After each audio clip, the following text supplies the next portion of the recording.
front. Real Talk Financing and Investment. Real results sooner.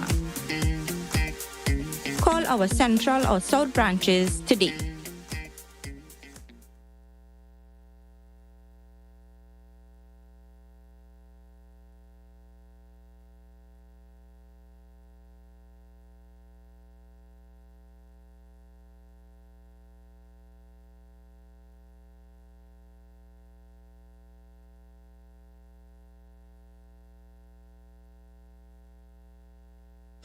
Connect with us on social media and don't miss the latest updates. Follow us on Instagram at RealTalk_Newsroom. Check us out on Facebook at Real Talk with Saieed Ali. Subscribe to us on YouTube at Real Talk Trinidad and TikTok at Real Talk with Saieed Ali.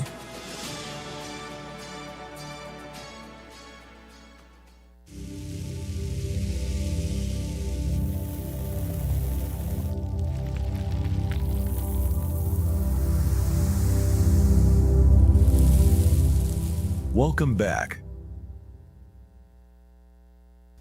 Call good night. Good?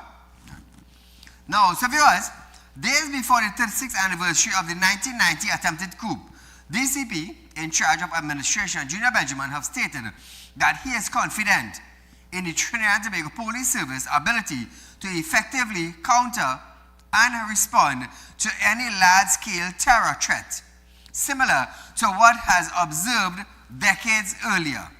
Now Trinidad and Tobago. However, as threats against public officials continue, there are concerns over the nation's security today. Speaking after a tour of the 1990 exhibit of the Police Museum on Monday, Benjamin assured that modern policing is equipped to prevent history from repeating itself.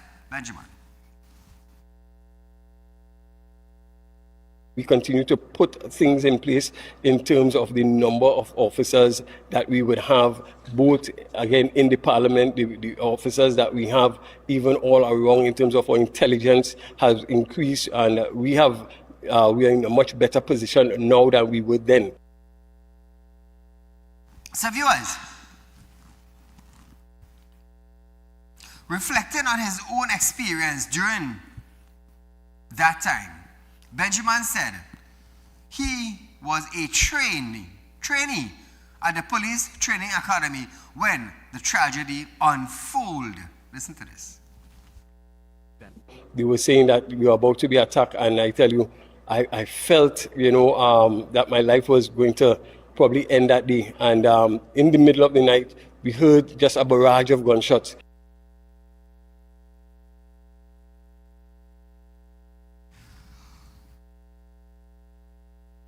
Of the incidents is still unclear. More than 3 decades later, curator of the TTPS Museum, Kara Rup Singh, told Guardian Media that the attempts to better engage with the public while highlighting the sacrifice made by officers during the insurrection led to guides tour being conducted twice daily from July 20th to July 31st. So Trinidad and Tobago, those of you who want to see more of the historic events that took place, we continue to put go down things in place to the museum and have a tour through the museum to see exactly what took place on that day. Now this is being conducted by guided tour, and it's conducted twice daily from July 20th to July 31st. I myself with my kids might go down and look at it, so they would have a fair idea of what took place in Trinidad and Tobago almost 3 decades ago. Now, as part of the campaign, Rup Singh said a documentary on the 1990 attempted coup from the perspective of police officers on duty at the time of the incident was produced, title code 727. Listen to this. the next generation of police officers, the next generation of citizens who are living, do not know about the 1990 coup, and they're able to experience it through our tour guides, through our exhibits, through the film, and get a better understanding of what happened and learn some lessons from it as well. So the historians, the one who studied history in school, the individual who wants to know what took place on July 27, 1990, could go down, Trinidad and Tobago. You could go down to the museum and have a look. You could go down to the police museum on Monday. So viewers, have a look. See how it's looking in Trinidad and Tobago from then to now, and you would have a fair idea of actually what took place, how many died, and what actually happened on that day. Caller, good night. Good night, Mr. Sai. Great program as usual. But the citizen must understand 2 inquiries was held. So for, to get the facts about the coup, the 1990 coup. I work in that coup. I won't go into detail. But 2 inquiries were held. To date, it was not presented to the citizens of this country. The findings, millions of dollars were spent to hold these 2 inquiries. Very sadly. And the citizens don't know the outcome of it. But we know who people in jacket and tie was connected to that. And Roger Alexander, who is saying there's a reduction in murder. Roger Alexander, the murder rate today is 219. 2 less than last year, Roger Alexander.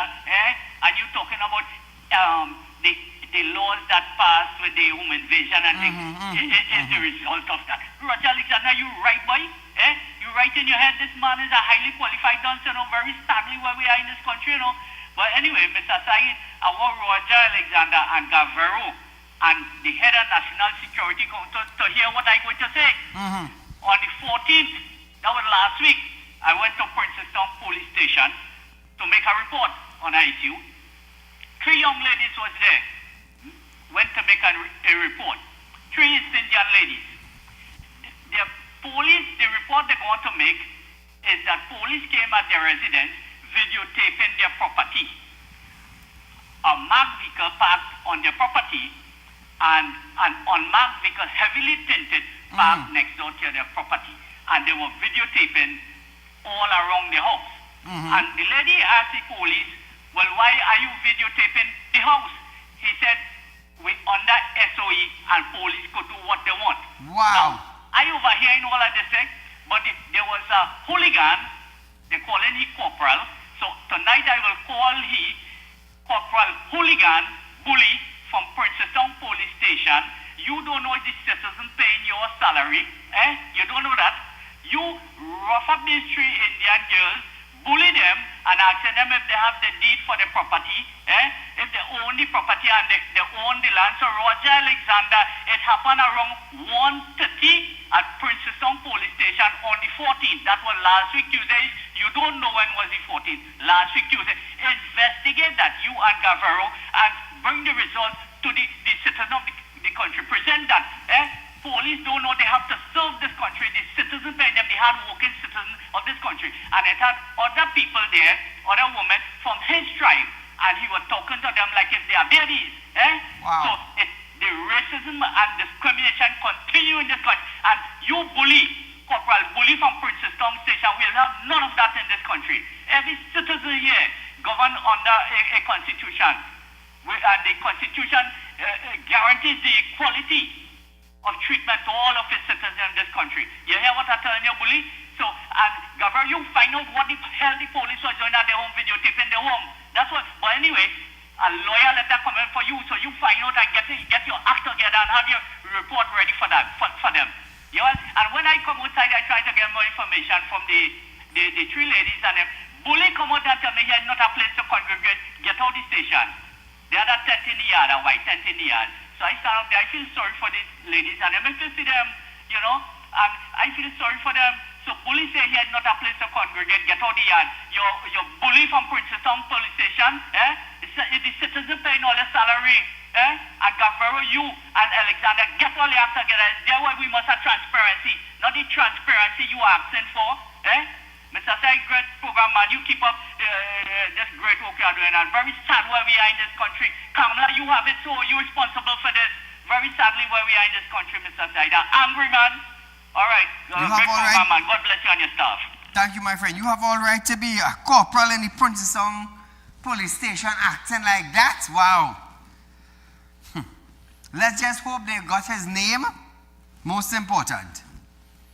Trinidad and Tobago, switching news. Chief Whip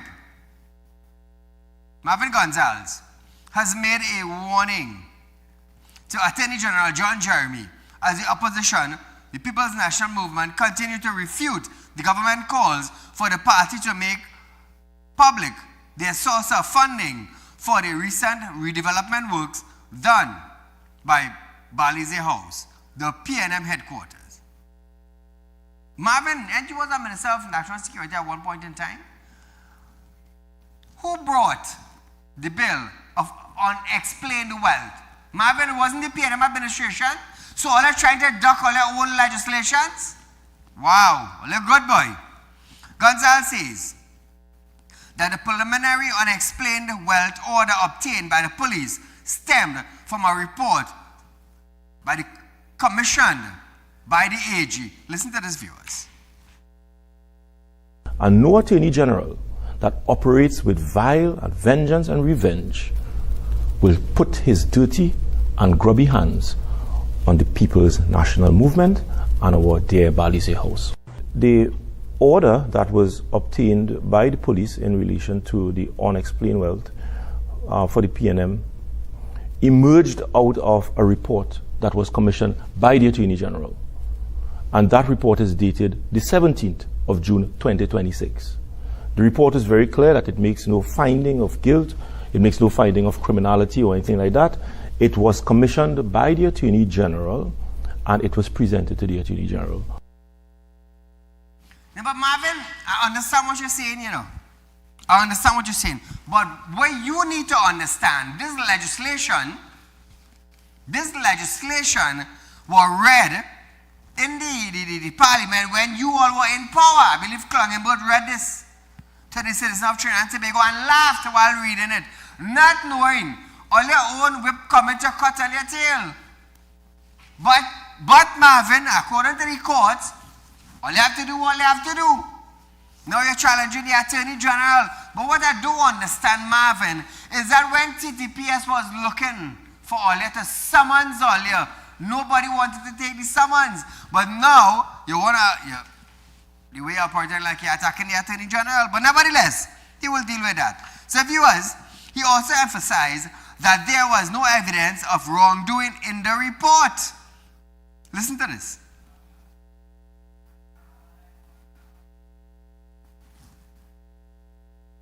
In that report that was commissioned by the Attorney General, I thought I would have seen the evidence of dirty money funding Balize House. I thought I would have seen the evidence of drug money funding the reconstruction and the refurbishment of Balize House. I thought I would have seen evidence of corrupt activities funding Balize House. And therefore, I say today, as we have indicated time and time again, that the Prime Minister and the Attorney General are pathological liars and deceivers. And so far, they have uttered and they have submitted not one iota of evidence to support what they are saying. So Marvin, further noted that this is something that should raise concerns among the entire population. Now Marvin, you all will have holiday in court. Foster is being served. You all now can go and support Foster on that day that evidence is being prevented. You will get your day. And you should take it as the opportunity to show Trinidad and Tobago that there is nothing like corruption or dirty money or drug trade or whatever it is that funded the reconstruction of the Balize House. You will get your day. Go explain yourself. Trinidad and Tobago, listen to this. It should concern every single citizen of this country. I don't know any criminal investigation that must be triggered by a report that was commissioned by the Attorney General's office, a political appointee who has indicated that he intends to go to war with members of the opposition and members of the People's National Movement. It should concern every citizen that that report that was commissioned by the Attorney General finds its way on the desk of the Commissioner of Police, and as a result of that, just 2 weeks after, they were able to go before the court and convince a judge to issue an unexplained wealth order. Marvin, nevertheless, you all have already in court, and we will deal with that in the courthouse. So switching into other news, viewers, before I go to the former Commissioner of Police, Gary Griffin, I want to let you understand something. When you hear the court make a ruling, if you don't like it, appeal the ruling. And it's that simple. You just appeal the ruling and go with the flow. Nobody's in prison. Nobody ain't get hold. Nobody ain't get served papers to go prison. No judgment was passed. All they get served to present documents. All they go to court, present other documents, and it's that simple. Also, Trinidad and Tobago, I just want to encourage you all to make a fixed deposit. You know why? You know why I'm encouraging you? We are paying 7%. And that fixed deposit you could set up on your children's name. So they would benefit of your hard-earned cash working for you. Remember that.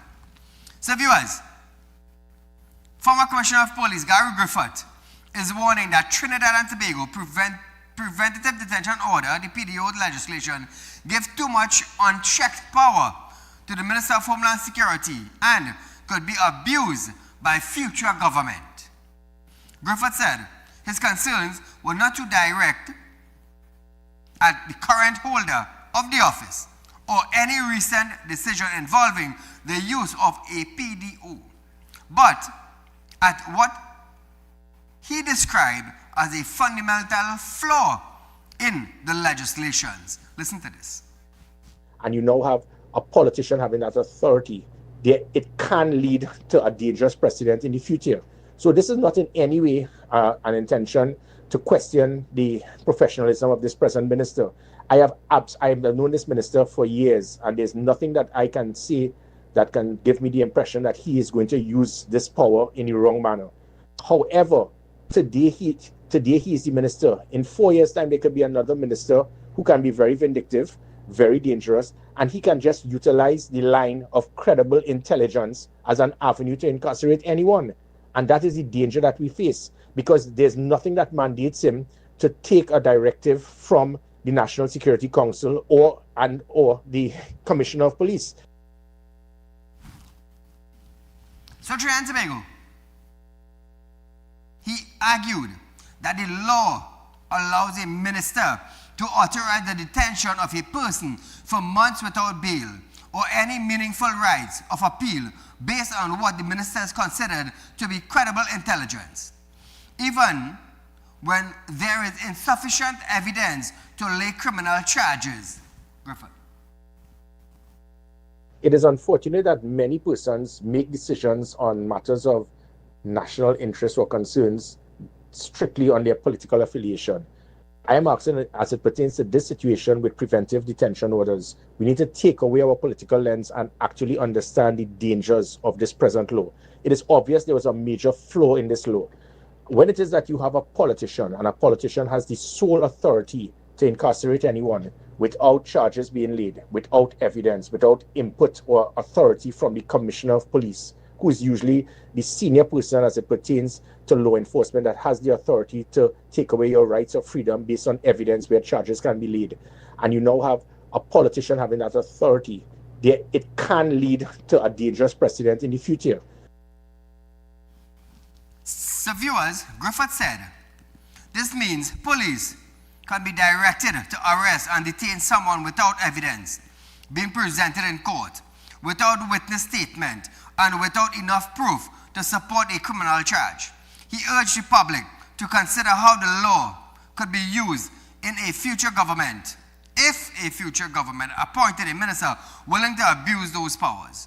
Griffith said, the law should not be judged solely on the integrity of the persons currently holding office, but on how they could be used by someone less regards for democratic principles. One more time. We need to make an amendment to the law, to ensure that only the Commissioner of Police has that authority. And the Commissioner of Police, because if the police have the authority to charge persons based on evidence, then that person, being the police, should have the authority, the sole authority, to incarcerate persons based on intelligence. So if it is that is done, I think it can take away the concern that could very well happen in the future.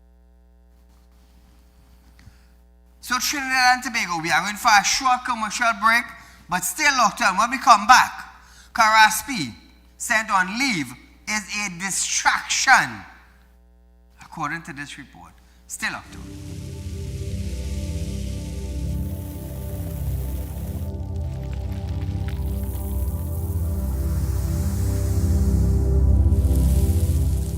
We'll be right back. True growth shouldn't make you wait. This month, Real Talk Financing is changing the timeline. Get up to 7% interest on a fixed deposit paid to you upfront. Real Talk Financing and Investment. Real results sooner. Call our Central or South branches today.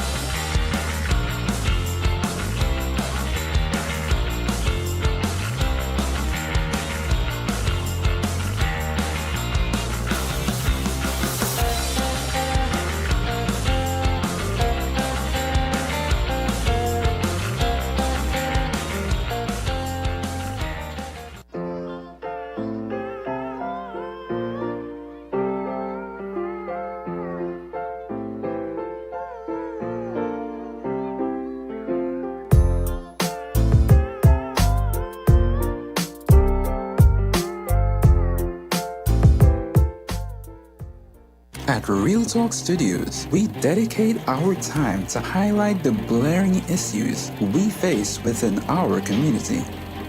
Catch us live every Wednesday between 7 to 8 p.m. Real Public Concerns.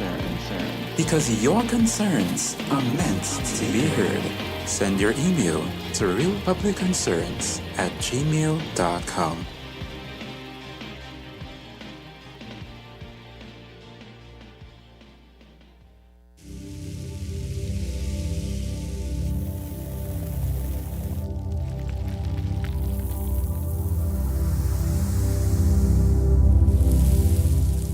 Welcome back.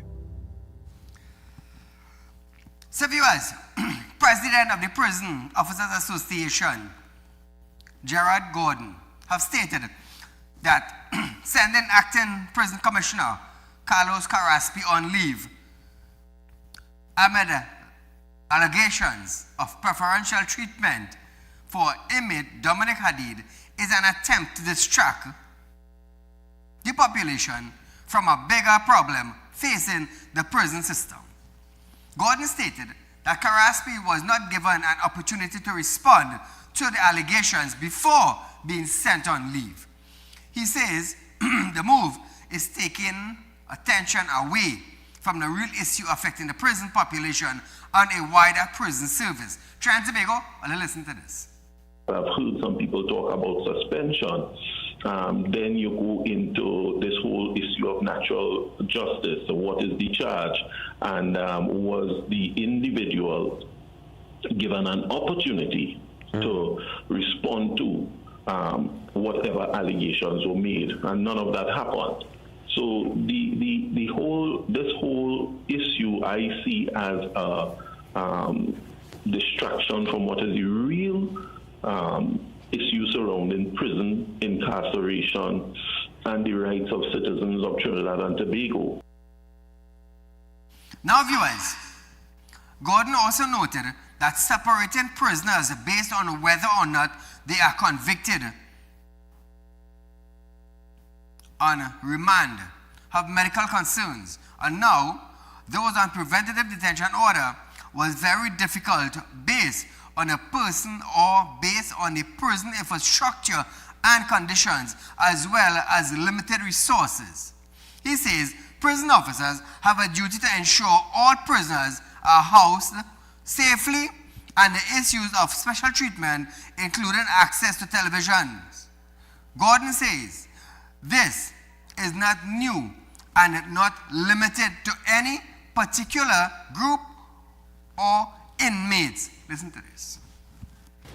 Television. There are televisions across the length and breadth of the prison service that inmates access. There are televisions in dormitories, there are televisions in exercise yards. So that is not a foreign occurrence. The thing about special treatment, I don't know what is special treatment behind the walls of the prison. You are incarcerated. Your liberties and civil liberties have been rolled back. So viewers, the Prison Officers Association says it wants greater focus on improvising and improving prison conditions and addressing long-standing challenging matters within the prison system. Let me tell you something. People have been complaining about the prison for decades. So we're going to something new, viewers. The Chief Secretary, Fali Augustine, have announced that a flight simulation will be held before the new A&R Robinson International Airport Terminal is officially opened. But wait now. Before it is officially opened, I thought Dr. Keith Rowley opened that airport. I thought Dr. Rowley had a big ceremony and opened the airport. Now we're hearing Fali saying that before it is officially opened. So what actually did Dr. Rowley open? But nevertheless, viewers, Augustine revealed that simulation will be held to gauge the operational readiness of the terminal. It will be conducted along the commissioning of the terminal with a date for both events expected to be announced soon. Fali. But we expect a commissioning and a simulation flight perhaps within the week or by next weekend. And thereafter, we will get from Civil Aviation and the Minister of Transportation when we will begin full operations of the new terminal. Now viewers, works has been moving towards the full operationalism of the airport. Secretary of Public Infrastructure, Natasha Charles, said that 90% of the fencing of the airport car park has been completed. Meanwhile, road markings of the airport, the surrounding, began last week and other works continue.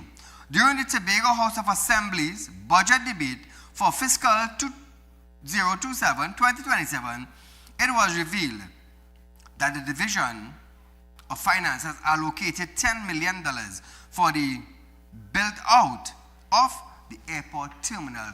So Trinidad and Tobago, hopefully when it is opening, I'll be there. Hopefully. I want to see these simulators. How it functions. How it operates in Tobago. The lines, the time frame of clearing, all these things. Now it is upgraded, as they say. It is upgraded. So I actually want to see how long it is take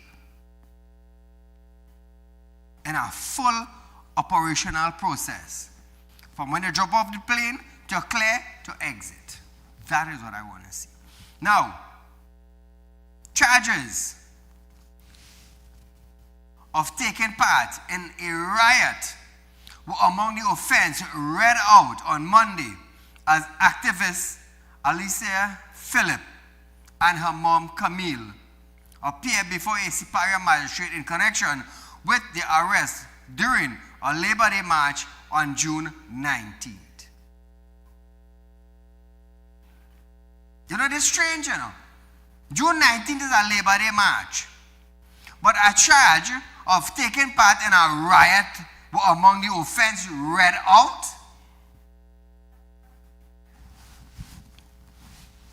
Trinidad and Tobago, look on screen.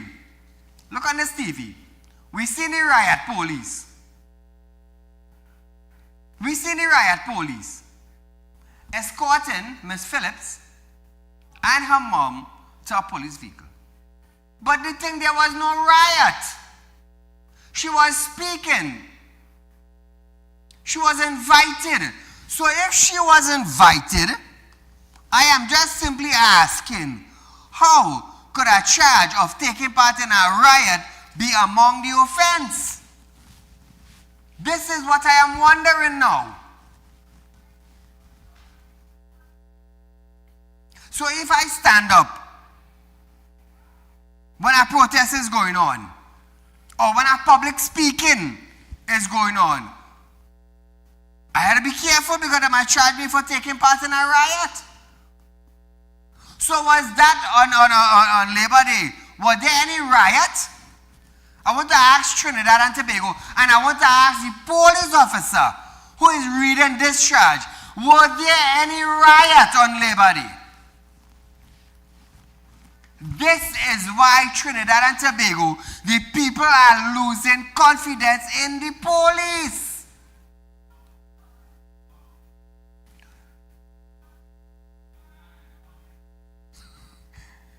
Trinidad and Tobago, we are losing confidence in the police. You go tell me a charges of taking part in a riot were among the offense read out on Monday as activist Alicia Phillips and her mom Camille appeared before a serious magistrate in connection with the arrest during a Labor Day march.